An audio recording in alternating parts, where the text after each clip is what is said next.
Bismillah. Assalamualaikum warahmatullahi wabarakatuh. Waalaikumsalam warahmatullahi wabarakatuh. Alhamdulillahi wa kafa. Wassalatu wassalamu ala rasulillahi mustafa. Wa ala alihi wa ashabihi. Wa man tabi'ahum bi ihsanin ila yaumiddin. Amma ba'd. Ya, insyaallah di pagi hari ini yang insya Allah diberkahi oleh Allah Subhanahu wa Ta'ala dan dipenuhi dengan rahmatnya Allah, kita akan lanjut pembahasan tentang kitab Adabul Mufrad. Yang mana setiap pertemuan Anak ingatkan kembali bahwa kitab Adabul Mufrad adalah kitab yang disusun atau dirangkai oleh Imam Bukhari rahimahullahu taala, ya, yang berisikan tentang adab-adab seorang muslim.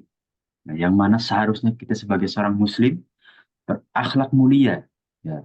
Sebagaimana Rasulullah SAW mengajarkan kepada umatnya bagaimana cara kita berakhlak mulia dan bersosial dengan masyarakat dengan baik. Ya. Kita menjaga hablum minannas, karena rahmat Allah satu-satunya limited di dunia, ya, itu hablum minannas. Nah, di pertemuan yang sebelumnya kita telah bahas tentang bagaimana, ya, seorang orang tua, ya, janda yang mendidik anaknya sendiri, yaitu adalah anak yatim. Ya, bagaimana ketika seorang ibu mendidik anak yatim, ya, seperti di hadis 141, ya, tentang seorang janda atau seorang ibu yang mengasuh anaknya sendirian, ya, atau kalau bisa sekarang single parent gitu, Om, ya. Nah, bagaimana dengan kondisi seperti ini? Dari sahabat Auf bin Malik, ya, radhiyallahu anhu, bahwasanya Rasulullah SAW berkata, aku bersama wanita yang ditinggal suaminya. Maksudnya saat hadis ini disampaikan, Rasulullah SAW bersama seorang wanita yang ditinggal meninggal oleh suaminya, ya, dan senantiasa tabah, ya, mengasuh anaknya. Ya, kelak, ya, seorang ibu ini kedudukannya di surga, ya, seperti kedua jari yang direkatkan oleh Rasulullah SAW, begitu dekat.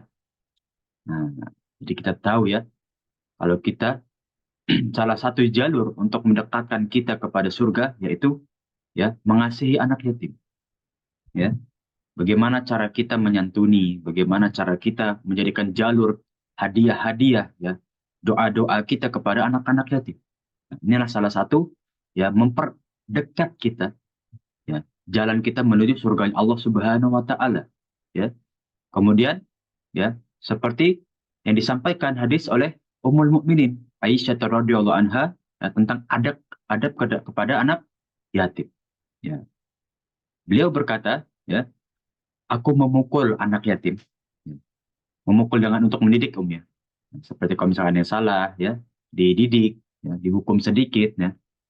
Nah, sehingga anak yatim tersebut, ya, merasa kalau dia itu dididik oleh orang tuanya sendiri, ya. Jadi gimana cara kita memberikan perhatian lebih kepada anak yatim yang mereka itu mungkin belum pernah merasakan, ya, mungkin karena ayahnya atau salah satu dari orang tuanya sudah meninggal saat, ya, dia masih kecil atau bahkan dari sebelum dari lahirnya, ya, dia tidak merasakan suatu didikan yang dirasakan oleh anak-anak yang lain. Maka di sini Ummul Mukminin, ya, mempraktekkan bagaimana, ya, beliau mendidik anak yatim seperti mendidik anak sendiri. Dihukum sedikit, ya, diberikan perhatian, ya, ditemani, ya, saat belajar, saat berpergian. Nah, inilah, ya, salah satu adab kepada anak yatim, ya, yaitu memberikan perhatian yang lebih. Ya. Nah, ya, seperti mendidik anak sendiri. Kalau anak kita nakal, ya, maka akan kita tegur, kita hukum, kita akan didik dengan baik. Seperti juga ketika kita melihat anak yatim, kita nasihati, kita tegur, ya, kemudian kita didik, begini loh nak caranya, gitu, ya kan? Nah, didikan inilah yang menjadi salah satu adab kita sebagai seorang muslim melihat anak yatim yang belum pernah mengecap pendidikan dari orang tuanya. Nah, itulah, ya, bab tentang bagaimana keutamaan, ya, mendidik atau mengasihi anak yatim. Dan salah satu jalan menuju surganya Allah Subhanahu wa taala yang satu-satunya diisyaratkan dekat sekali dengan surga itu adalah mendidik anak yatim.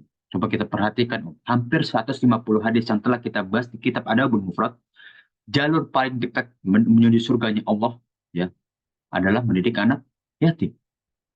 Ya. Oke, kita berbicara tentang rahmatnya Allah yang satu-satunya ada di dunia. Itu tentang hablum minan nas. Ya. Kewajiban kita untuk bersilaturahim kepada kedua orang tua dan juga kerabat kita. Ya. Nah, itu adalah cara kita mengapai rahmatnya. Ya. Kalau kita memiliki anak yatim, ini adalah kalau dibilang di Indonesia itu jalur tikus, ini. Memotong. Nah, ini jalur estafetnya. Nah, kalau kita ingin cepat-cepat menuju amalan kita untuk memperdekat kita masuk surga, ya, berikanlah, sisihkanlah sedikit dari rezeki kita, kita salurkan kepada anak yatim. Ya, dan juga kita mulai didik. Ya. Nah, inilah ya, dari keutamaan mendidik anak yatim. Nah, sebelum kita lanjut ke bab yang lain, ya, karena bab tentang anak yatim ini sudah kita habiskan, ya, jadi alhamdulillah ya. Nah, kitab Adabul Mufrad kita telah melewati 4 bab ya. Yang pertama tentang kerabat, keutamaan kekerabat kepada orang tua dan juga kerabat kita. Yang kedua tentang silaturahim ya. Yang ketiga tentang adab kita bertetangga dan keutamaan tetangga di sisi Allah Subhanahu wa taala. Yang keempat tentang bagaimana cara kita mendidik dan memperlakukan ya atau bersikap kepada anak yatim. Alhamdulillah ya, tentang adab-adab utama dalam Islam yang telah dirangkai atau disusun oleh Imam Bukhari di awal-awal kitabnya telah kita bahas. Ya. Dengan keutamaan-keutamaan masing-masing. Ya. Tentang adab kepada kedua orang tua. Itu adalah surga di telapak ya kedua orang tua. Itu sering kita dengar kalau dalam peribahasa di Indonesia. Ya. Kemudian tentang silaturahim. Satu-satunya rahmat yang Allah turunkan di dunia, ya limited. Itu hanya silaturahim. 99 rahmatnya Allah itu di sisinya. Hanya satu yang di dunia, yaitu silaturahim. Kemudian, ya orang yang paling dekat, ya interaksi dengan kita adalah tetangga kita. Maka kita jadikan tetangga kita, ya sambung silaturahim kepada tetangga kita, ya sehingga seperti saudara. Bahkan kata Rasulullah SAW, aku mengira saking seringnya malaikat Jibril, ya menasehati atau menegur Rasulullah SAW untuk berbuat baik kepada tetangga, sampai Rasulullah SAW mengira bahwa tetangganya itu dapat harta warisan dari hartanya, ya. Dan juga kepada anak yatim. Ya. Telah kita bahas berulang-ulang kali bahwa jalur paling dekat kepada surga adalah dengan mengasihi atau mengasuh anak yatim. Nah, itu 4 bab yang telah kita lalui. Ya. Insya Allah kita akan lanjut kepada orang tua yang ditinggal oleh anaknya. Dan ini mungkin salah satu ujian paling berat ya. Anak saja kalau melihat orang tuanya meninggal, padahal sudah istilah kata sudah bisa berumur lah kita bisa bilang, Umi. Itu aja masih terasa sakit. Bagaimana kalau orang tua yang melihat anaknya belum beranjak remaja pun belum mungkin, atau bahkan masih balita, ternyata diwafatkan oleh Allah Subhanahu wa Ta'ala. Bagaimana? Ya, begitu sakit rasanya. Ya, namun di sisi Allah Subhanahu wa Ta'ala pasti ada ganjarannya. Kalau kita bersabar. Kita bersabar dahulu. Ya, kalau kita mengeluh, kita menyalahkan kondisi, apalagi sampai menghardik Allah Subhanahu wa Ta'ala, nah, yang ada bukan balasan yang baik, ya. Malah ya akan menjadi celaan di sisi Allah Subhanahu wa Ta'ala. Kita lanjut ya ke bab ketika orang tua ditinggal wafat oleh anak. Nah, inilah ya salah satu ujian kalau kita bahas bahwa kekerabatan kita paling dekat kan pasti sama orang tua juga saudara sekandung. Nah, bagaimana kalau salah satunya ditimpa musibah aja udah berasanya berat, apalagi sampai dipanggil oleh Allah Subhanahu wa Ta'ala. Nah, bagaimana di sisi Allah keutamaannya? Nah, maka di sini Rasulullah SAW menyampaikan dari hadis Abu Hurairah, ya, yang sering anak ulang bahwa Abu Hurairah, ya, yang bernama asli atau namanya adalah Abdurrahman bin Sakhar. Ya. Nah, di sini Rasulullah SAW bersabda, La yamutu li ahadim minal muslimin salah satu minal walad. Ya. Nah, tidaklah ya wafat ya atau di antara seorang muslim yang telah ditinggal oleh 3 anak, bahkan 3 anaknya. Bayangkan ya para jamaah sekalian. Orang tua punya 3 anaknya, 3 anaknya semuanya diwafatkan oleh Allah Subhanahu wa taala dahulu sebelum beliau wafat. Fatamassahun nar illa tahillatal qasam. Ya. Maka tidak akan disentuh oleh api neraka. Nah, karena apa? Ya, karena tiga anak ini, ya, yang mana sebagai orang tuanya harus sabar dengan cobaan ini, menjadi penebus dosanya orang tua tersebut yang ditinggal wafat oleh tiga anak.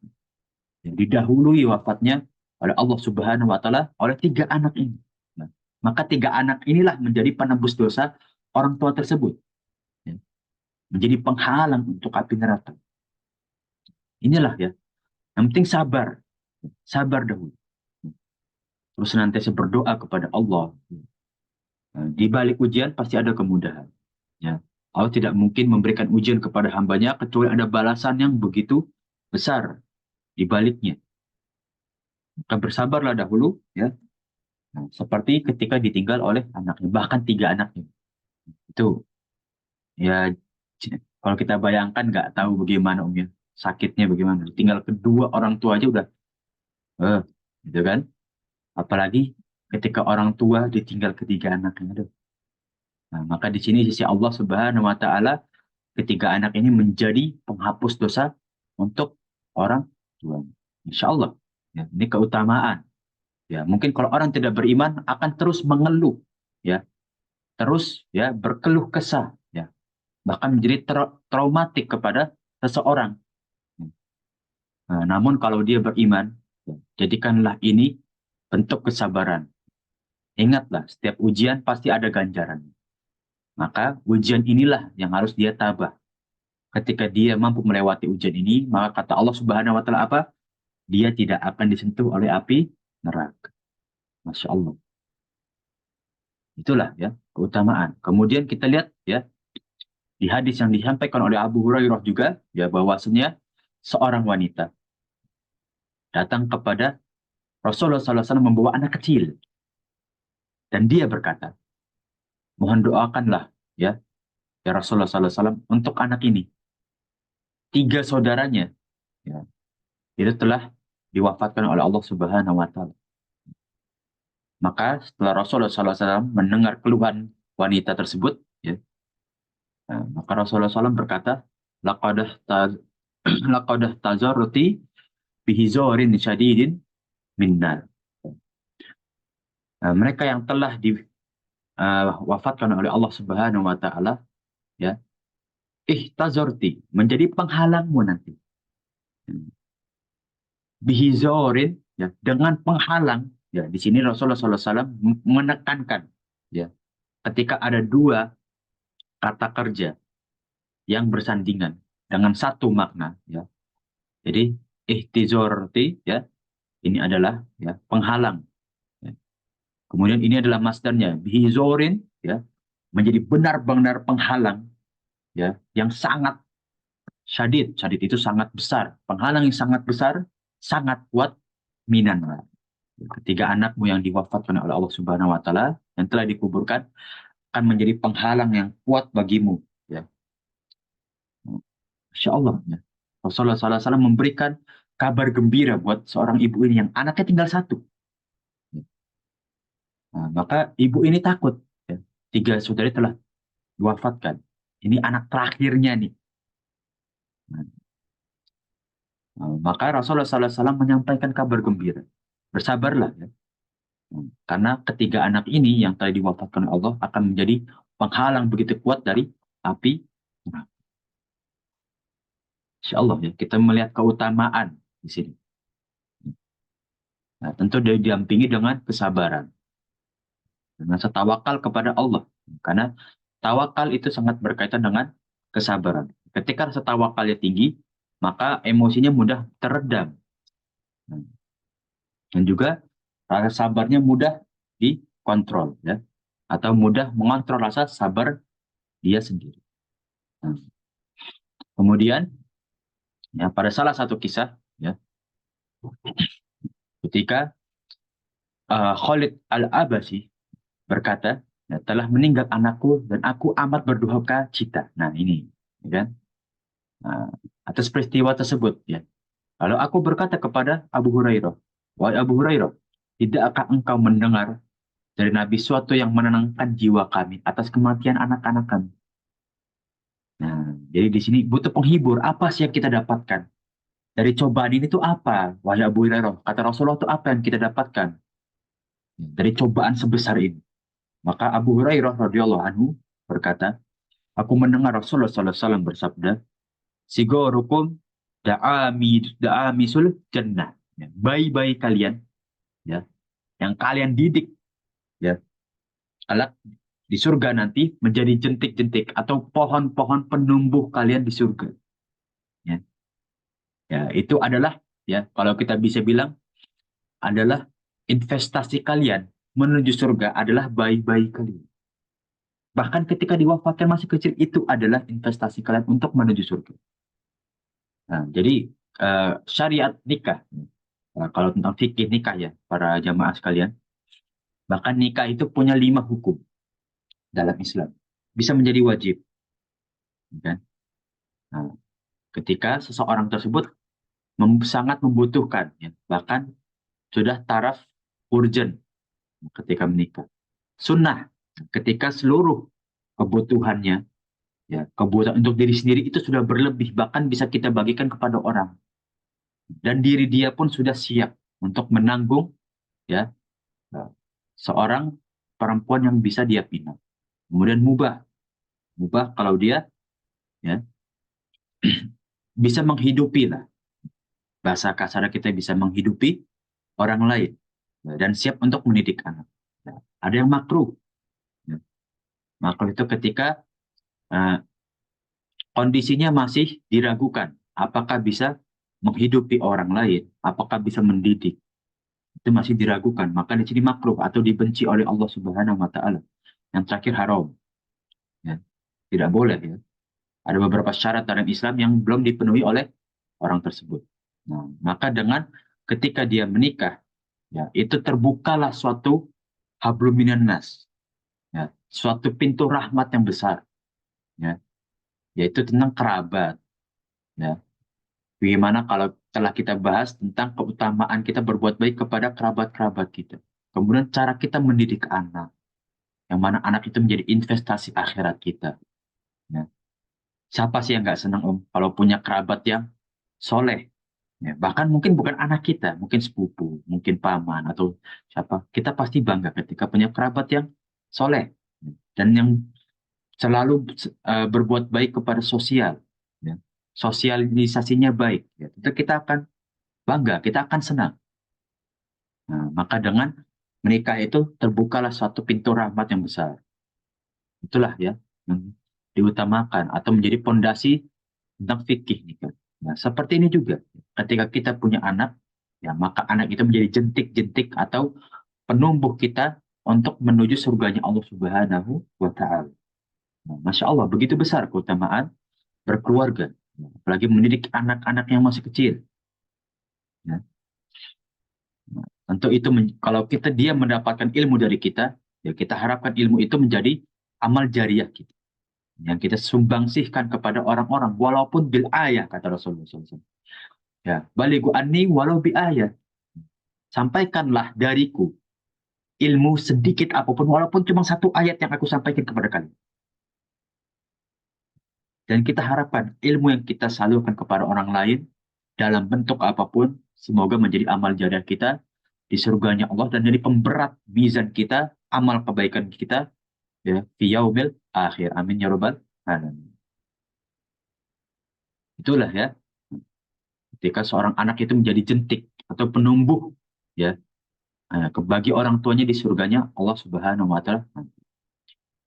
Nah, bagaimana dengan hadis yang lain? Ya, contoh dari hadis Jabir bin Abdullah, ya, Rasulullah SAW bersabda, ya, ini disampaikan oleh Jabir. Ya, ketika Rasulullah SAW, dia pernah mendengar Rasulullah SAW berkata, barang siapa yang ketiga anaknya meninggal, ya, dan ia ridho, sabar, tabah, gak mengeluh, gak menghardik dengan takdirnya Allah, maka ia akan masuk surga. Itu janji. Ya.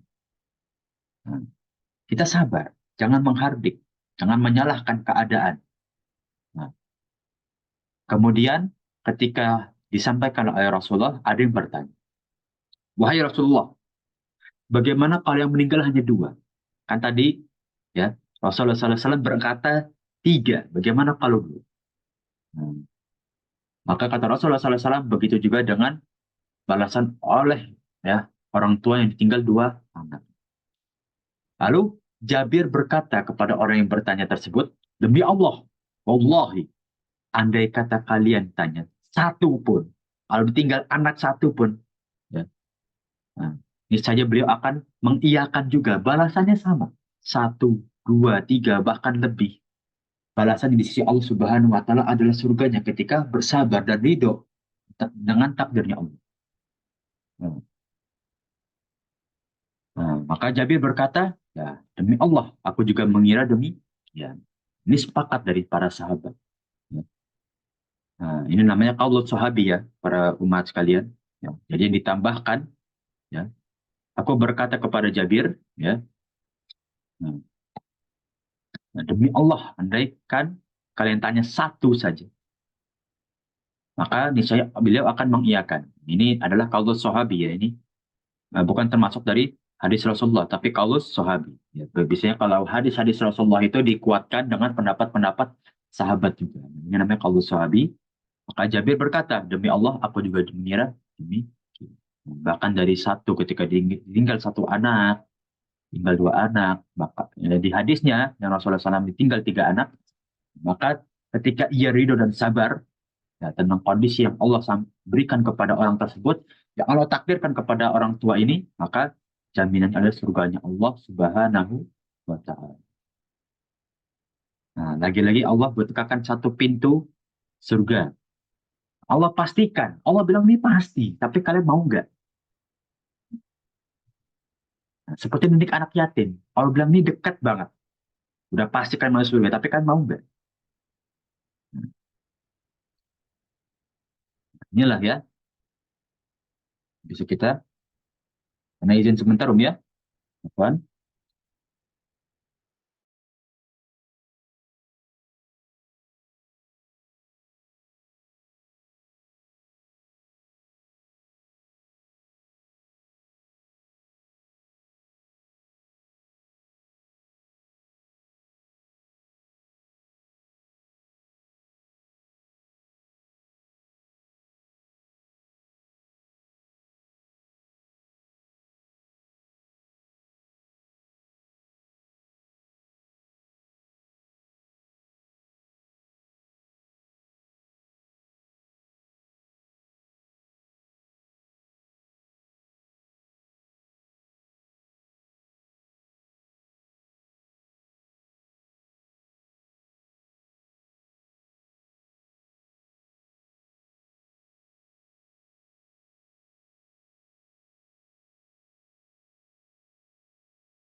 Ya, Afwan, kita lanjutkan.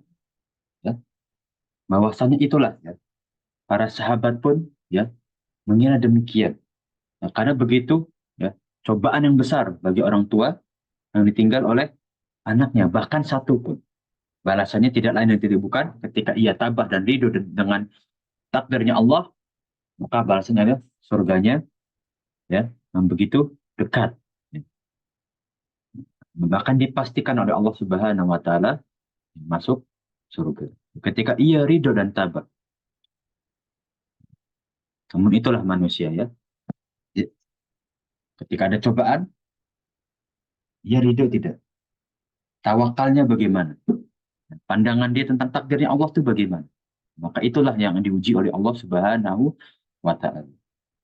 Nah, makanya para ulama ya bersepakat bahwa manusia adalah makhluk yang paling sempurna dan komplit. Saking komplitnya semuanya ada, kekurangannya juga banyak gitu. Kan komplit gitu kan. Dari hawa nafsu ya, kemudian cara berpikir, keilmuan ya, semuanya ada. Tinggal bagaimana cara kita bisa menahan dan mengolah ya, apa yang Allah Subhanahu wa taala berikan kepada kita. Nah, itulah ya sejatinya sebagai seorang muslim.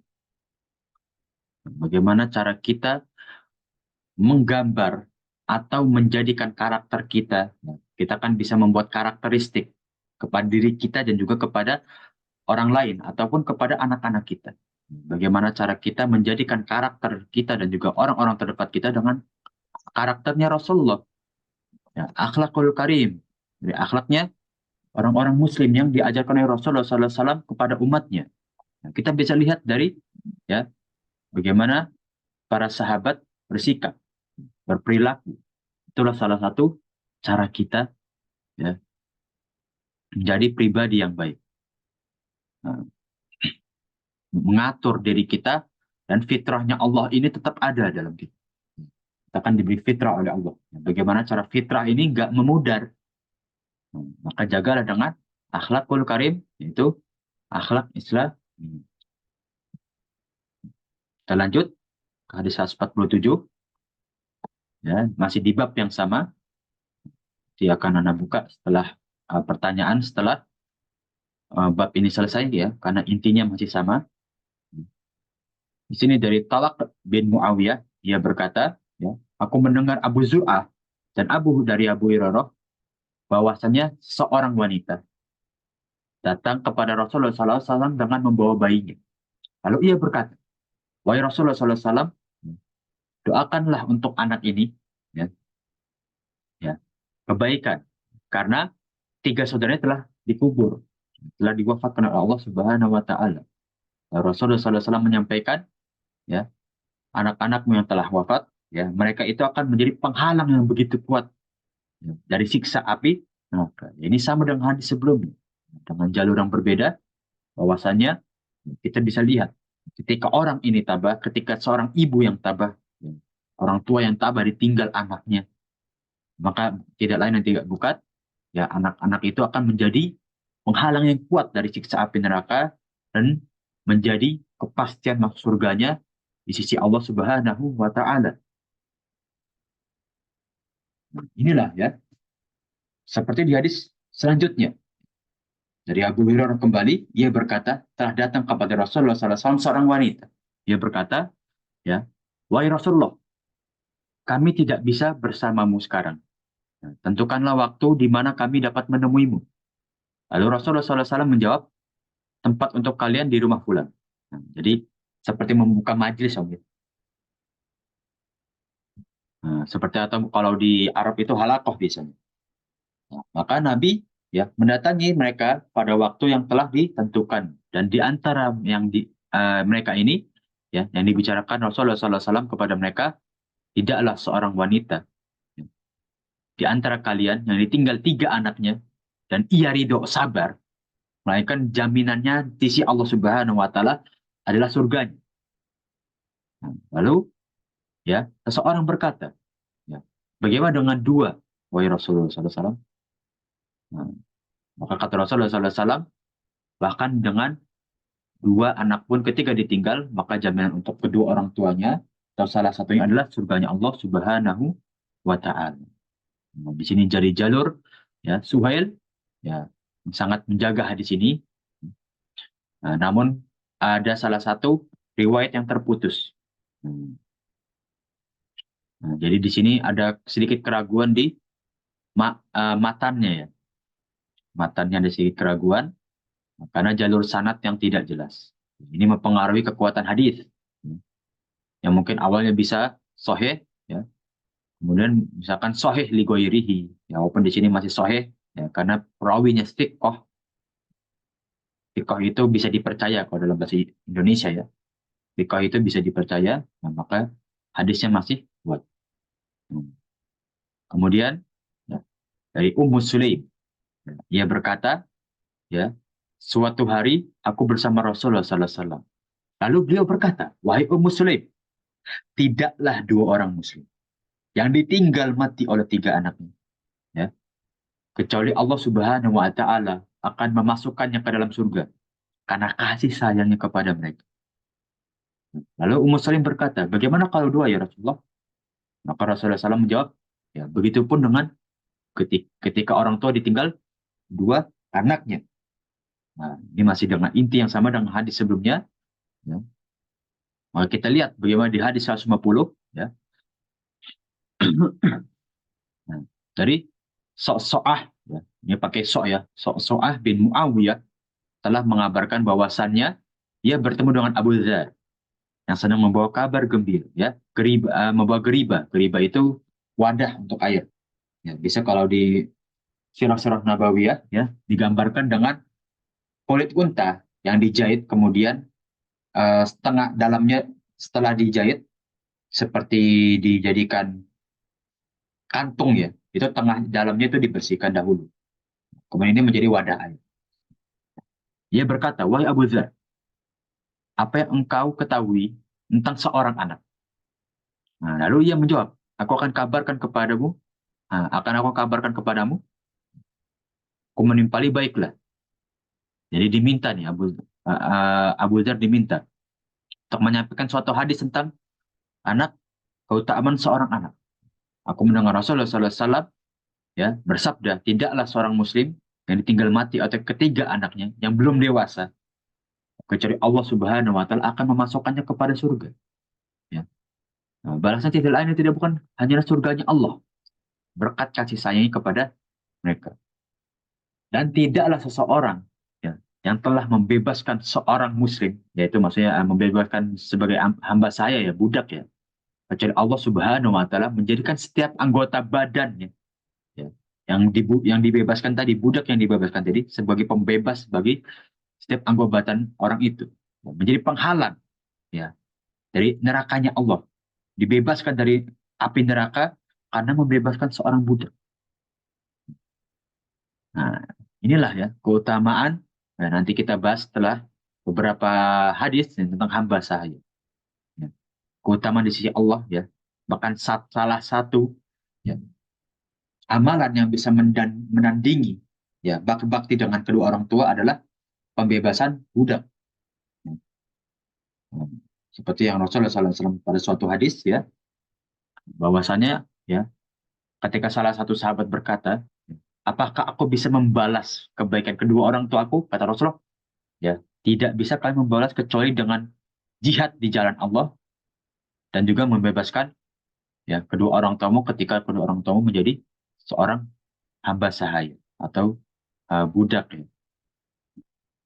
Itu besar keutamaannya di sisi Allah. Inilah balasannya di surganya Allah. Ya, ini balasan tertinggi, walaupun paling sering kita dengar, tapi kalau kita jalani dengan syariat Islam, ini balasannya paling tinggi di surga. Mau dibalas apa lagi selain surga? Sudah, seluruh kenikmatan ada dalam surga, maka jangan diremehkan. Ya. Nah, maka dalam akhlak Islamiyah, ya, ada hadis-hadis yang dicatat khusus untuk penghuni surga. Hadis-hadis tentang penghuni surga. Kita mungkin terlena. Nah, namun sejatinya kita patut teladani, kita kasih bintang. Oh, ini amalan untuk penghuni surga. Satu, kita bintang. Oh, ini amalan lagi untuk penghuni surga. Kita kasih bintang kedua. Kita catat aman-aman apa yang bisa mendekatkan kita kepada surga, bahkan menjadi, ya, jalur potong, ya, atau menjadi uh, jalur utama kita untuk menuju surga, pemudah kita untuk menuju surga. Apa aman-aman? Nah, inilah salah satu. Bersabar ketika ditinggal seorang anak. Yang sebelumnya telah kita bahas tentang, ya, mengasihi atau menyantuni anak yatim. Itu juga sebagai, ya, jalur pemotong atau uh, jalur cepat gitu, ya, menuju surga.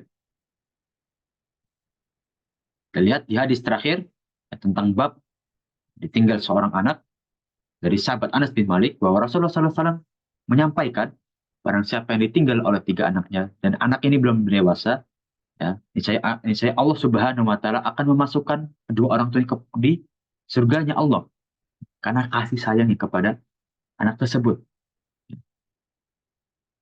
Nah, inilah, ya, kalau kita bahas tadi salah satu hadis bahwa, ya, anak itu akan menjadi, ya, bibit, ya, atau menjadi estafet, ya, menjadi amal jariah, ya, orang tua untuk masuk surga. Nah, inilah, ya, begitu besar keutamaan dalam mendidik anak. Bahkan belum beranjak dewasa pun bisa menjadi bibit kita untuk masuk surga. Sampai hadis 151 tentang mendidik anak, ya, atau tentang anak yang ditinggalkan. Ada yang ingin ditanyakan atau yang ingin disampaikan?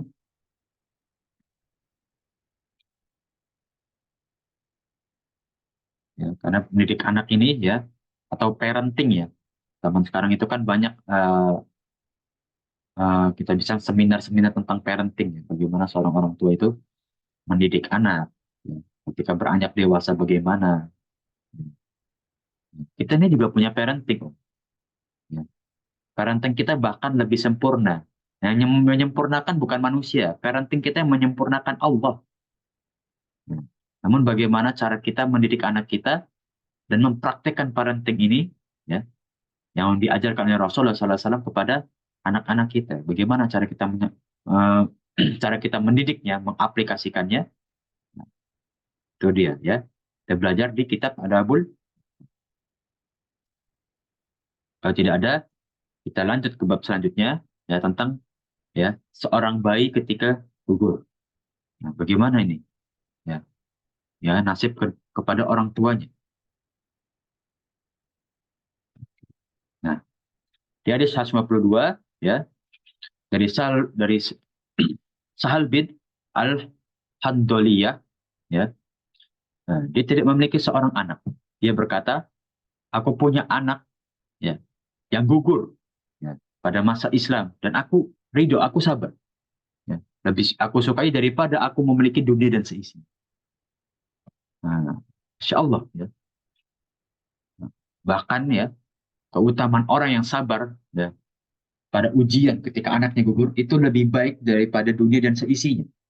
Ya. Nah, di sini ditambahkan bahwa Ibnu Handalah, ya, yang termasuk dari sahabat-sahabat yang mengikuti Baitur Ridwan. Baitur Ridwan adalah, ya, eh, perjanjian untuk berdamai di Jazirah Arab, ya, sebelum perang besar, ya, terjadi pada tahun 7 atau 6 Hijri. Salah satu sahabat yang agak telat sedikit, ya, atau agak di akhir-akhir hayatnya Rasulullah SAW, dia masuk Islam. Ya, namun Ibnu Handullah terkenal dengan riwayat-riwayat hadisnya. Begitu banyak keutamaan para sahabat, ya, bagi sahabat yang masuk Islam sebelum Fathul Makkah. Nah, coba, ya, kita bisa lihat hadis selanjutnya, ya, dari Abdullah. Ini Abdullah bin Umar, ya. Nah, jadi ada beberapa hadis itu kadang tidak menyebutkan sanad sebelumnya, ya, padahal nama Abdullah ini kan banyak. Dari Abdullah bin Umar, Rasulullah SAW bersabda, ya, mana di antara kalian yang harta warisannya lebih dicintai daripada harta sendiri? Nah, mereka menjawab, wahai Rasulullah, di antara kami tidak ada harta warisannya lebih dicintai daripada hartanya sendiri. Ya. Rasulullah SAW bersabda, ketahuilah bahwa tidak ada di antara kalian yang harta warisannya lebih dicintai daripada hartanya sendiri. Ya. Hartamu adalah yang engkau gunakan dan harta warisanmu adalah yang engkau tinggalkan. Jadi sejatinya harta warisan kita, ya, yang kita tinggalkan ini, ya, ini adalah bentuk dari hubbud dunia saja. Namun sejatinya di balik hadis ini, itu namanya fahmul mukhalafah. Fahmul mukhalafah itu pemahaman di balik hadis ini. Jangan sampai kalian mencintai hadis ini atau mencintai harta begitu berlebihan. Ya. Sejatinya harta warisanmu adalah engkau yang tinggalkan, nanti ditinggalkan. Nah, maka carilah amal yang membuat engkau meninggal, sampai engkau meninggalkan pun itu masih ada bekasnya, masih bisa mengalir. Nah, maka carilah amal-amal jariah. Maka keluarkanlah hartamu, jangan kalian takut, ya, jangan kalian sayang-sayang hartamu, ya. Jangan kalian sayang-sayang. Keluarkan di jalan Allah. Niscaya hartamu itu ketika engkau meninggal tidak ada bekasnya. Yang ada bekasnya adalah amal-amal jariah dari harta harta kalian. Nah, inilah, ya, keutamaan seorang muslim. Ya. Bahkan sudah wafat pun, ya, kita masih punya pahala yang mengalir. Berbeda sama orang-orang yang ya yang tidak mengimani Islam. Ya. Nah, ketika mereka wafat ya sudah. Ya. Bahkan yang ada adalah azabnya Allah yang ditunggu-tunggu, ya, yang menunggu mereka. Seorang Muslim bahkan wafat, ya, masih bisa mengalirkan ya amal solehnya. Bayangkan ya, para sahabat itu ya memberikan ilmunya mereka ya, dengan salah satunya hadis-hadis ini, bahkan sampai mereka wafat, ya, radhiyallahu anhum, ya, ilmu mereka itu sampai sekarang masih disebut-sebut, masih di murojaah. Nama mereka itu sampai ya terkenal oleh orang-orang Muslim, orang-orang mukmin. Ya. Contohnya para imam pertengahan abad, ya, seperti Imamul Arba, ya, Imam Ahmad, ya, Imam Nasai, Imam Malik, ya, Imam, Imam Syafi'i, ya, imam-imam yang Insya Allah sudah wafat beratus-ratus tahun yang lalu, ya, namun ilmunya masih mengalir sampai sekarang. Masya Allah. Semoga kita menjadi ya umat umat umat Rasulullah SAW yang dipertemukan oleh mereka di surganya Allah Subhanahu wa Ta'ala. Amin ya Rabbal Alamin. Amin.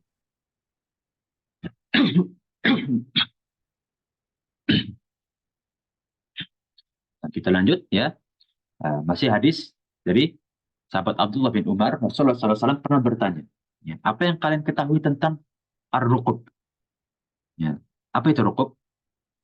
Nah, mereka menjawab, ar-ruqub adalah wanita yang tidak memiliki anak. Ya.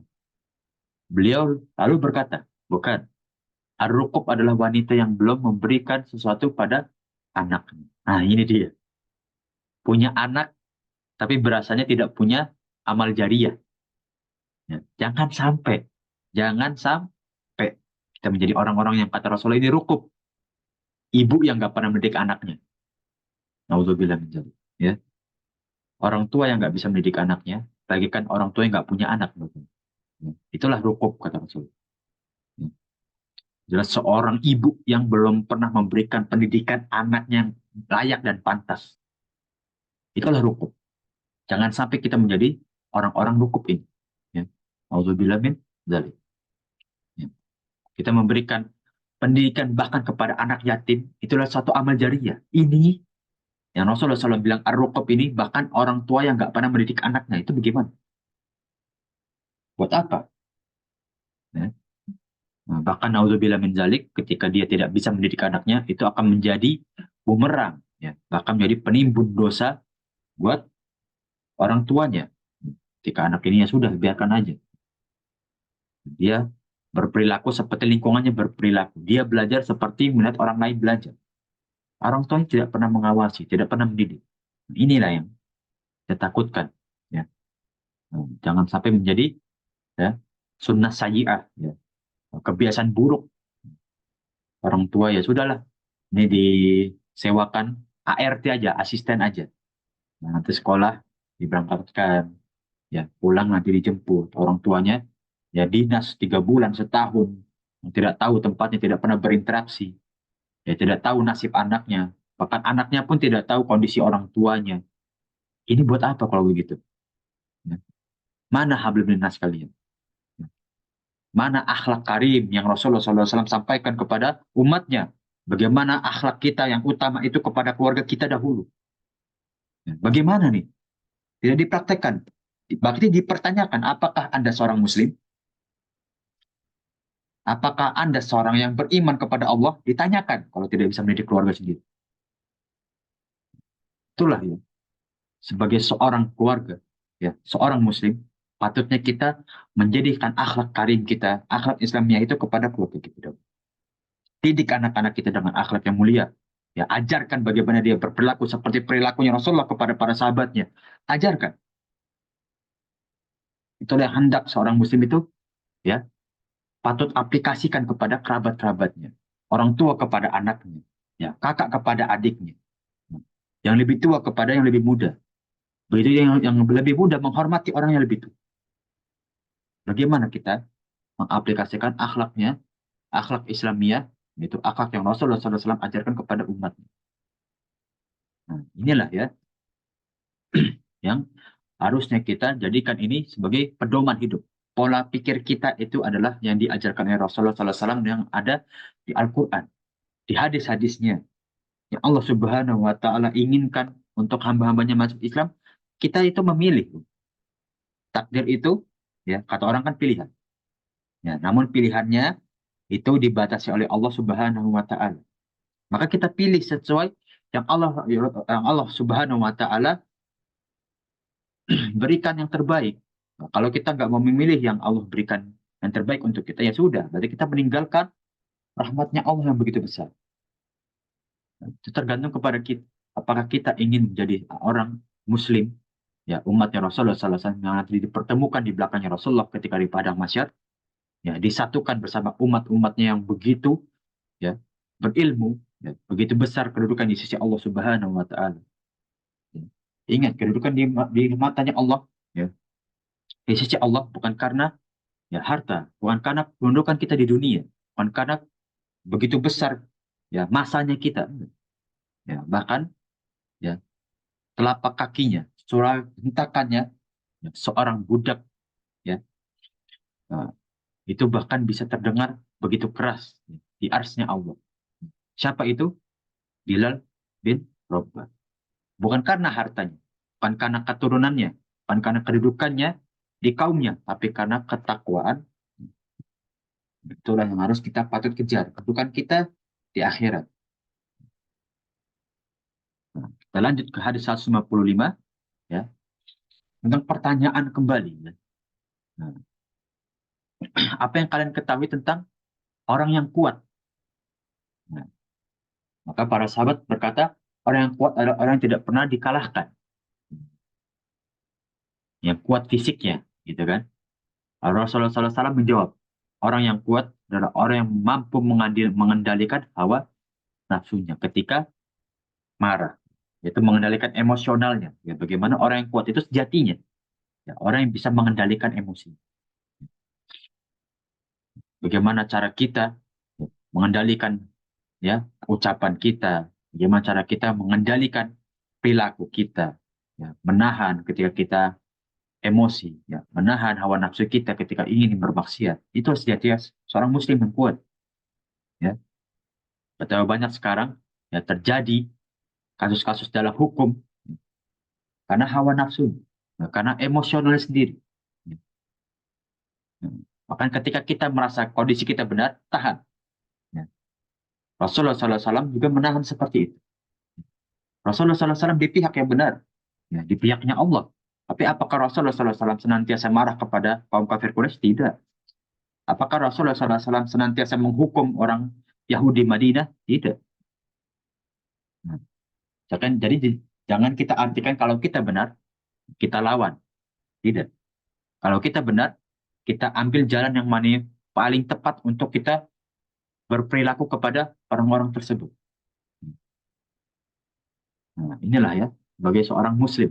Ya. Kalau kuat, buktikan. Tahan hawa nafsu. Nah, makanya kita diajarkan bagaimana cara kita ya puasa. Puasa bukan hanya lapar dan haus, tapi bagaimana cara kita ya menahan hawa nafsu kita dalam segala perbuatan emosional ya, untuk keluarga ya, berperilaku kemaksiatan yang lain. Kita berusaha tahan, kita belajar untuk menahannya ketika kita berpuasa. Nah, makanya batal puasa bukan cuma hanya lapar dan haus.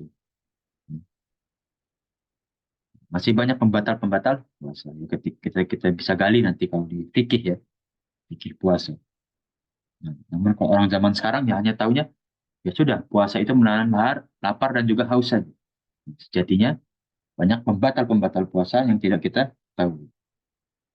Nah, inilah ya bagaimana kita bisa dapatkan ya, hadis-hadis tentang ya, seorang muslim yang kuat.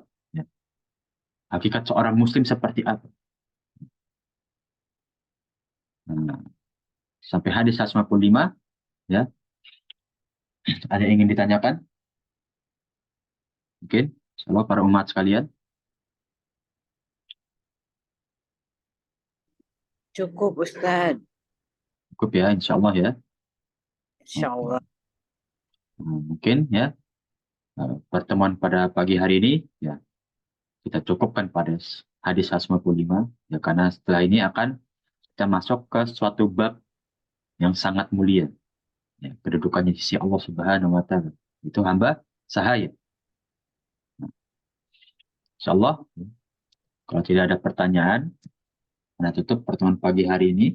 Ya, insya Allah ya pertemuan pagi hari ini ya, menjadi pemberat amal soleh kita ya, menjadi amal soleh yang dicatat di mizannya Allah Subhanahu wa taala, penghapus dosa kita dan pelindung kita dari azab neraka. Amin ya rabbal alamin. Amin.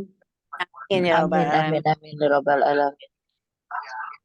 Gitu. Jazakallah khairan Ustaz. Ya, Barakallah. afwan Amin. wa iyyakum. Ya, afwan wa iyyakum. Itu kurang lebihnya mohon maaf ya, bila ada salah kata atau perilaku yang kurang berkenan. Ya, itu tentu dari Ana sendiri dan Ana minta maaf sebesar-besarnya. Ya, insya Allah kita tutup pertemuan pagi hari ini dengan doa kafaratul majlis. Subhanakallahumma wa bihamdika Subhanakallah, barakallahu asyhadu an la ilaha illa anta astaghfiruka wa atubu